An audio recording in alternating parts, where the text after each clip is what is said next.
अभी के इलेक्शन जिस तरह से देखे जा रहे हैं हमारे शहर औरंगाबाद में, तो किसके साथ जाना चाहेंगे? आपका समर्थन किसे रहेगा? बात करें आप एमआईएम की या वंचित की या किसी की, तो कोई भी हमारे साथ औरंगाबाद के इशू के ऊपर खड़ा हुआ नहीं। ना किसी ने कोई केस किया, ना किसी ने कोई प्रॉपर जैसे करना चाहिए था वैसा विरोध किया। एक सवाल और उठता है कि आम जनता क्या सवाल कर सकती है ऐसे अपने कैंडिडेट से कि आप अगर चुन कर आए तो जैसा औरंगाबाद नामांतरण का जो अपना इशू चल रहा है, तो उसके ऊपर अगर आप नाम वापस लाएंगे तो वोट करेंगे? ये सवाल करना चाहिए जनता को। ये इलेक्शन जनता का है, कार्यकर्ताओं का नहीं, इसलिए कार्यकर्ताओं की बातों पे ध्यान न दें। कार्यकर्ता तो अपनी वफादारी निभाते रहते हैं। जैसे आपने कांग्रेस छोड़े, कोई पार्टी को ज्वाइन नहीं की, तो आगे आप पॉलिटिक्स में आ सकते हैं। लेकिन हाँ, इतना है, मैं किसी गलत के साथ कभी नहीं खड़ा रहूंगा। ये चर्चे है कि हिशाम इस्माइल साहब वापस से कांग्रेस ज्वाइन कर सकते हैं या और कोई पार्टी जो हमारे पास की मशहूर पार्टी है, मैं नाम नहीं लेना चाहूंगा। औरंगाबाद रीनेमिंग केस में क्या अपडेट है? औरंगाबाद रीनेमिंग केस में हमारी तरफ से पूरी बहस कंप्लीट हो चुकी है। सरकारी पक्ष ने भी अपना जो भी जवाब देना था वो भी सब दे दिया है। अब ये जो मामला है इसको कोर्ट ने रिजर्व फॉर ऑर्डर कर दिया है, मतलब अभी इसको आरएफओ किया हुआ है। इसका फैसला कभी भी आ सकता है, अगर कोर्ट चाहे तो। छुट्टियां अभी कोर्ट को लगने वाली है मेरे ख्याल से 10 तारीख के बाद, उससे पहले भी कोर्ट दे सकता है या फिर हॉलीडेज के बाद भी इसका फैसला आ सकता है। हम लोग इसका इंतजार कर रहे हैं। रिजर्व फॉर ऑर्डर मतलब रहता क्या है? वो एक आम जनता को मतलब मालूमात के लिए आप कुछ शॉर्ट में बता सकते हैं? कोर्ट ने अपनी तरफ से इस मामले को अब राखीव कर दिया है, जिसको हम मराठी में यूजुअली हम इसको कहते हैं, रिजर्व कर दिया है। अब इसमें कोई नया पहलू किसी पक्ष की तरफ से, ना पक्षकारों की तरफ से, ना सरकार की तरफ से कोई लाया नहीं जा सकता। जो भी सारे पुरावे और जो भी कहना था, जो भी सारा आर्ग्यूमेंट था, वो कंप्लीट हो गया है गवर्नमेंट की तरफ से भी और हमारी तरफ से भी। अब इसको कोर्ट एग्जामिन करेगा और उसके ऊपर अपना फैसला कोर्ट सुना सकता है, सुनाने वाला है। हिशाम इस्माइल साहब, इसमें एक सवाल काफी उठ रहा है। जो हमारे खासदार है मैम से इम्तियाज जलील साहब, उनकी तरफ से एक आंदोलन किया गया था कलेक्टर ऑफिस के पास, जो कुछ वक्त में रोक दिया गया कुछ वक्त के बाद। उसका फायदा कोर्ट को हुआ है कुछ वो आंदोलन करने से, या फिर जो भी लोगों ने जो भूख हड़ताल पे कुछ लोग बैठे थे अलग, इन चीजों का कुछ फायदा हुआ है कोर्ट में इस केस को? जैसा प्रेशर बनना चाहिए था वैसा प्रेशर हमारी तरफ से, औरंगाबाद की तरफ से बन नहीं पाया। कोर्ट में कोई आंदोलन के इसके फायदे जब ही होते हैं जब उसको गवर्नमेंट उतनी सीरियसली ले। तो वो तो हमने खुद ही उसको डिसॉल्व कर दिया, खत्म कर दिया।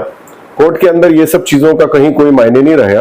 कोर्ट के अंदर उन्हीं बातों पे बहस हुई या उन्हीं बातों को माना जाएगा जो ऑन रिकॉर्ड हो, जो जैसे हमने अगर कहीं ऑब्जेक्शंस हमने जहां प्लेस किए हैं, जैसे हमने आपके डिवीजनल कमिश्नर में दिए, अगर गवर्नमेंट के नुमाइंदों के जरिए अगर ये सारे ऑब्जेक्शंस होम मिनिस्ट्री में या प्राइम मिनिस्टर ऑफिस में या पार्लियामेंट में दिए जाते तो उसके ऊपर हमको कुछ फायदा मिल सकता था और उसके बाद ही इस पे कोई असर पड़ पाता। तो इसका कोई फायदा हमको कोर्ट के केस के अंदर नहीं मिला। जैसा बताया कि इसका फैसला आ सकता है आगे। दूसरी एक चीज थी सर, एक सवाल था आपसे। अभी चल रहे हैं लोकसभा इलेक्शन, उसको आप किस तरह देखते हैं? मेरी नज़र में ये जो इंतखाबात है ये मुल्क की जो मुस्तकबिल है, जो तकदीर है, वो तय करने वाले इंतखाबात हैं। इस वक्त जैसे अभी तक हमने 70 सालों में जो चुनाव देखे हैं उसमें पार्टियों के चुनाव हुआ करते थे, उसमें कैंडिडेट्स का हम लोग चयन किया करते थे। लेकिन इस वक्त मुल्क के सामने एक बड़ी मुश्किल खड़ी है। हमारे मुल्क में इस वक्त हमारे आइन को खत्म करने की कोशिश की जा रही है जातिवादी ताकतों द्वारा, फैसिस्ट रेजिम्स जिसको हम कहते हैं, या जो राइट विंग ग्रुप्स हैं उनके जरिए। और हमारी डेमोक्रेसी जो लोकशाही है वो खतरे में है।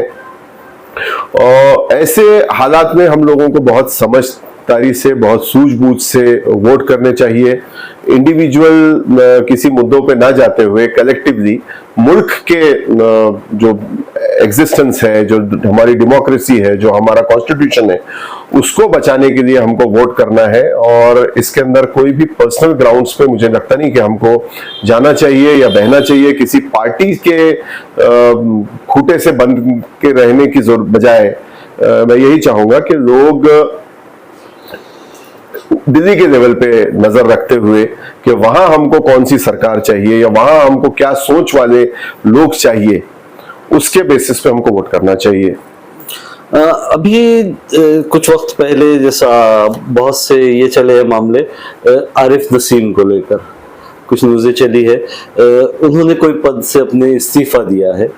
जिस तरह आपने भी औरंगाबाद नामांतरण के लिए पार्टी छोड़ दी थी, पद छोड़ दिया था, सभी चीजें छोड़ दी थी, तो उनके इस फैसले को आप किस तरह देखते हैं? आरिफ साहब हमारे बड़े रहे हैं, मैंने पार्टी में उनके साथ भी काम किया है। जब औरंगाबाद का मामला हुआ था नाम बदलने का, जिसमें कांग्रेस, राष्ट्रवादी और शिवसेना पूरी तरीके से शामिल थी, बाद में शिंदे और बीजेपी ने आके, फडणवीस ने आके इसके अंदर फिर से फैसला दिया, लेकिन पहला फैसला तो ये लोगों ने ही दिया था, जिसके एहतजाज में मैंने पार्टी के पद से भी इस्तीफा दिया और बाद में पार्टी की जो प्राइमरी मेंबरशिप थी वो भी मैंने छोड़ दी। उस वक्त ये सबके सामने, जो भी अक़लियती लीडर्स हैं उनके सामने मैंने ये बात रखी थी कि आप लोग जो है वो इसमें पार्टी पे प्रेशर बनाए, इसमें आप साथ आए, लेकिन ये लोग अपनी जो भी इनके पर्सनल एम्बिशंस थे या जो भी इनकी लॉयल्टीज थी पार्टी के लिए, ये वही निभाते रहे, ये उसी उसमें लगे रहे। अगर मुझे लगता है कि आज पर्सनली इनको अगर कुछ नहीं मिला है लोगों को, उसकी वजह से ये अपने किसी पोस्ट से रिजाइन कर रहे हैं या एहतजाज बता रहे हैं। बाबा सिद्दीकी साहब ने शरद आपके अजीत पवार ग्रुप ज्वाइन कर दिया, नसीम साहब ने हमारे कौन से स्टार प्रचारक का कुछ उन्होंने इस्तीफा दिया है। ये बात भी हकीकत है कि कांग्रेस ने पूरे 48 लोकसभा कॉन्स्टिट्यूंसीज के अंदर से एक भी माइनॉरिटी कैंडिडेट को प्लेस नहीं किया है, कहीं भी इन्होंने उसमें नुमाइंदगी नहीं दी जो दी जा सकती थी। लेकिन अगर हम जब उस वक्त जब पार्टी सेक्युलर लाइन से हट रही थी, जब उस्मानाबाद और औरंगाबाद का नाम तब्दीली के अंदर कांग्रेस और राष्ट्रवादी खुल के सामने आ गई थी, खुल के साथ चली गई थी शिवसेना की, उस वक्त अगर खड़े रहे होते तो मुझे लगता है कि आज ये नौबत नहीं आती और हमारे दिलों में इन लीडर्स के लिए ज्यादा इज्जत रही होती कि ये कम्युनिटी के लिए या मुआशरे के लिए खड़े रहे, रादर देन अपने पर्सनल इशू के ऊपर रेजिग्नेशन देना। मुझे लगता कम्युनिटी और मुआशरे के लिए खड़े होना ये मेरी नजर में ज्यादा बड़ा है। अभी के इलेक्शन जिस तरह से देखे जा रहे हैं हमारे शहर औरंगाबाद में, तो आपका पॉलिटिकल बैकग्राउंड काफी पुराना है, आप ये चीजों में रहे, आप किसके साथ जाना चाहेंगे, आपका समर्थन किसे रहेगा? मेरा सिर्फ एक ही मानना है कि हमने मुल्क एतबार से जो है नेशनल इंटरेस्ट को देखते हुए वोट करना चाहिए। किसी पॉलिटिकल पार्टी का झंडा हाथ में लेके अगर आप चलेंगे तो हो सकता है कि आप भी उन अंधभक्तों में शामिल हो जाएं, जो एक टर्म नया आजकल गोदी मीडिया टाइप डेवलप हो चुका है 2014 के बाद। तो किसी पार्टी, क्योंकि कोई भी पार्टी ने हमको साथ नहीं दिया, ना कांग्रेस को हम कह सकते हैं कि वो कोई बड़ी माइनॉरिटीज की और एससी एसटीज की हमदर्द है, और ना एनसीपी को कहा जा सकता है, शरद पवार गुट को। शिवसेना तो खैर शिवसेना है, वो तो हमेशा से उसकी सियासत हमेशा माइनॉरिटी विरोधी रही है, बट आज वो अपने किसी रीजन की वजह से इस अलायंस में शामिल हुई है। बात करें आप एमआईएम की या वंचित की या किसी की, तो कोई भी हमारे साथ औरंगाबाद के इशू के ऊपर खड़ा हुआ नहीं, ना किसी ने कोई केस किया, ना किसी ने कोई प्रॉपर जैसे करना चाहिए था वैसा विरोध किया। तो हम तो यही कहेंगे कि कोई हमारा साथ रहा तो नहीं, ये लड़ाई हम खुद ही लड़ रहे हैं।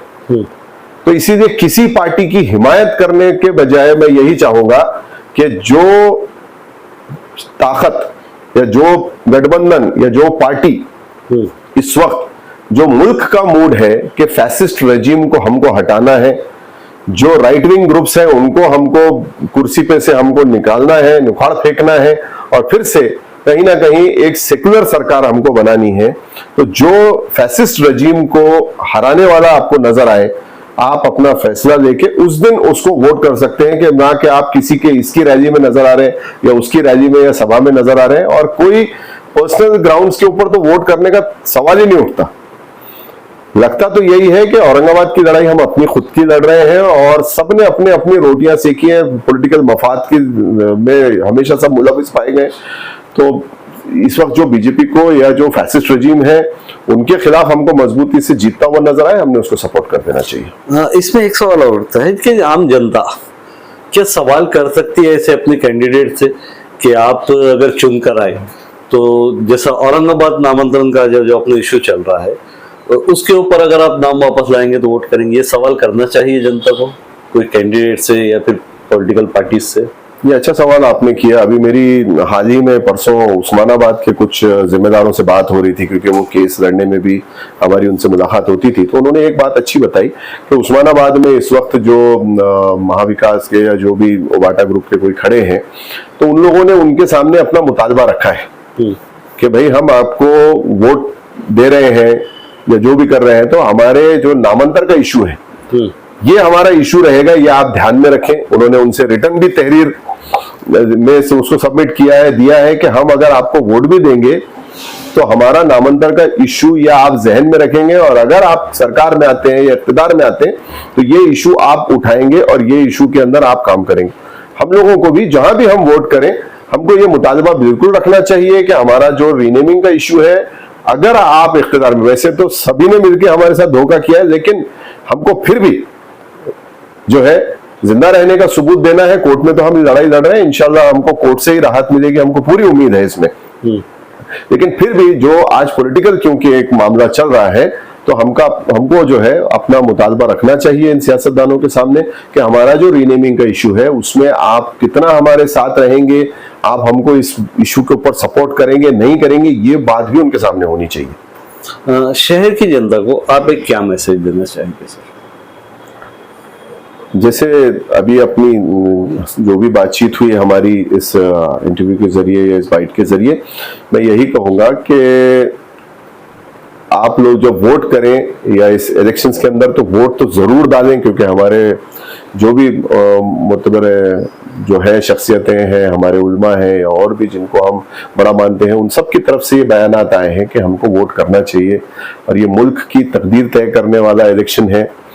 तो वोट तो हम जरूर करें, लेकिन आप पर्सनल ग्राउंड्स पे जाके कि अरे ये हमारे कम्युनिटी के हैं या ये हमारी पार्टी के हैं, ये सब इमोशंस में बहने की बजाय आप ये देखें कि उस फैसिस्ट रजीम को जो हराने वाली जो ताकत है, आप उसको अपना सपोर्ट देकर उसको जिताने की कोशिश करें।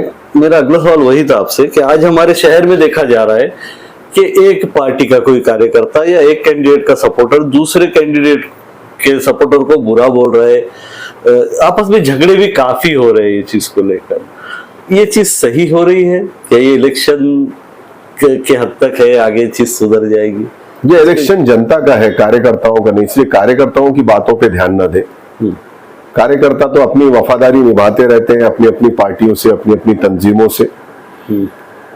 जैसे अभी से पहले भी मैंने आपसे कहा कि जब हमारे ऊपर मुसीबत पड़ी या हम पर जब ऐसा कुछ वक्त आन पड़ा, तो कोई पॉलिटिकल पार्टी हमारे लिए खड़ी नहीं हुई। और ये सारे कार्यकर्ता किस दिल में छुपे हुए थे, जो आज सारे एकदम जैसे बारिश में निकल आते हैं सारे सड़कों पे, तो वैसे आज ये निकल आए हैं।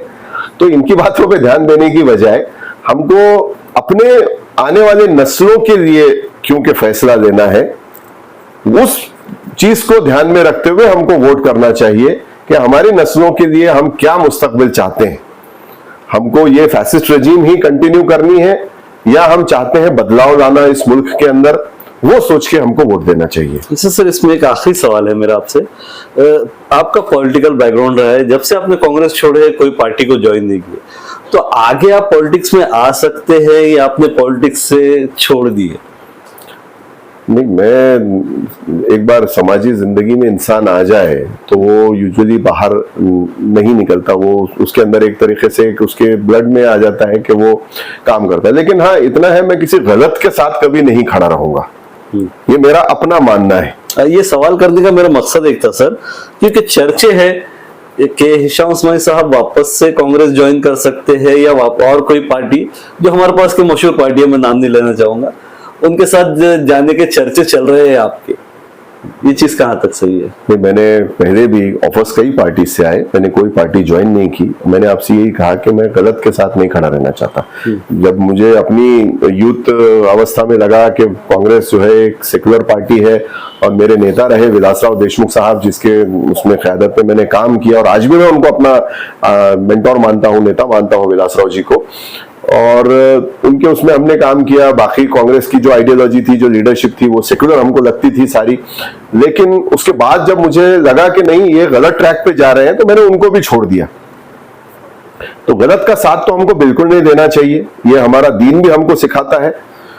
और कोई पॉलिटिकल पार्टी मैंने बिल्कुल ज्वाइन नहीं की और ना कोई ज्वाइन करने का कोई मेरा इरादा है। हमने खुद ने जो है अपना एक पॉलिटिकल एक ऑर्गेनाइजेशन बनाया है, जिसको हमने उसको एक अमली जामा पहनाने के लिए हमने सारे जो अप्रूवल्स और जो गवर्नमेंट्स की परमिशंस लगती हैं वो सारी हमने ले ली। लेकिन इतना बड़ा चुनाव था अभी ये लोकसभा का, तो इसके लिए हमने उसको लॉन्च नहीं किया कहें, या कोई रीजंस की वजह से हमने उसको अभी पूरी तरीके से ना कोई कैंडिडेट्स हमने प्लेस किए उसके अंदर, वरना हम पे भी कोई इल्जाम लग सकता था कि भाई ये अभी वोट काटने की कोशिश कर रहे हैं, ये कर रहे हैं। तो ठीक है, ये जो सो कॉल्ड अपने आप को बड़ी पार्टियां कहती हैं और जो नेशनल पार्टियां या नेशनल लेवल पे रिप्रेजेंटेशन करने वाली पार्टियां कहती हैं, ठीक है ये चुनाव लड़े, हम तो एक वोटर की तरीके से इनको जो भी जिसको वोट करने का हमको सही लगेगा हम करेंगे। लेकिन इसके बाद आने वाले असेंबली इंतखाबात हो, आपके इलेक्शंस हो या आपके कॉर्पोरेशन के इलेक्शंस हो, उसमें जरूर हम अपनी बात रखेंगे और जो आने वाले इंतखाबात है उसके अंदर हम